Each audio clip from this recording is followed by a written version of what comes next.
Zurich is quiet, affluent, and highly discreet. For decades, it offered a secure sanctuary for the men who controlled the most popular sport on Earth. But at 6 in the morning on May 27, 2015, Swiss police shattered that calm.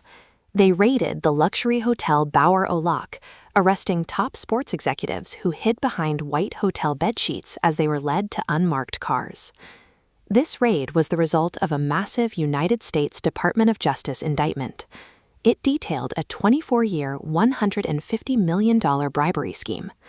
Federal prosecutors used the RICO Act to charge these officials. They treated the governing body of global soccer as a criminal syndicate, using the same laws designed to dismantle the mafia.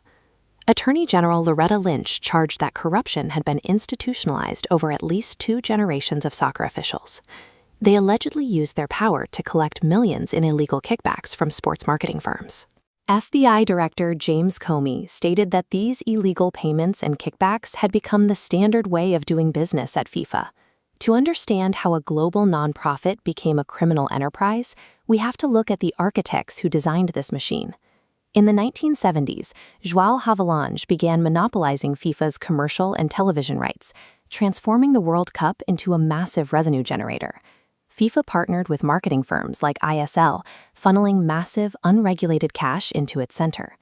They protected this wealth using FIFA's structure, one vote per association, distributing development funds as personal/funds, guaranteed votes, keeping the syndicate in power. Under Sepp Blatter, this patronage system matured into a billionaire political machine. Prosecutors described the bidding process for the 2018 and 2022 World Cups as a festival of corruption. Host selections were essentially put up for sale. South African officials authorized a $10 million payment to secure the 2010 tournament rights, with the money diverted into offshore accounts controlled by a top FIFA executive. During the Qatar bid, a state-run broadcaster allegedly offered FIFA a $400 million television deal just weeks before the vote. The deal reportedly included a $100 million success fee, triggered only if Qatar won. The bidding process now functioned purely as an auction for the syndicate's elite. Andrew Jennings was the relentless outsider who spent decades gathering the leaked documents and court records that FIFA tried to suppress. Contrast him with Chuck Blazer, an ultimate insider who sat at the very center of the money flows and grew wealthy from the corruption. The FBI and IRS found the opening they needed when they discovered Blazer's massive unpaid taxes. To avoid prison, Blazer became a cooperating witness. Blazer wore a wire to meetings with his colleagues. This audio evidence, combined with Jennings' documents, allowed the DOJ to prove the racketeering charges.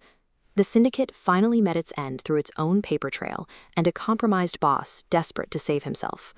The leadership structure collapsed following the arrests.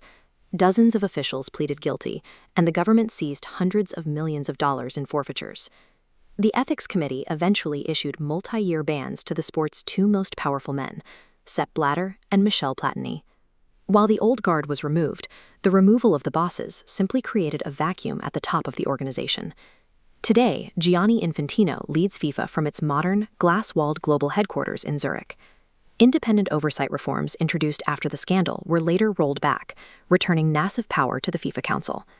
FIFA remains a multi-billion-dollar monopoly that still lacks true, independent regulation from the outside. Fans still have a deep love for the beautiful game, but the boardroom structure that controls it remains primed for exploitation.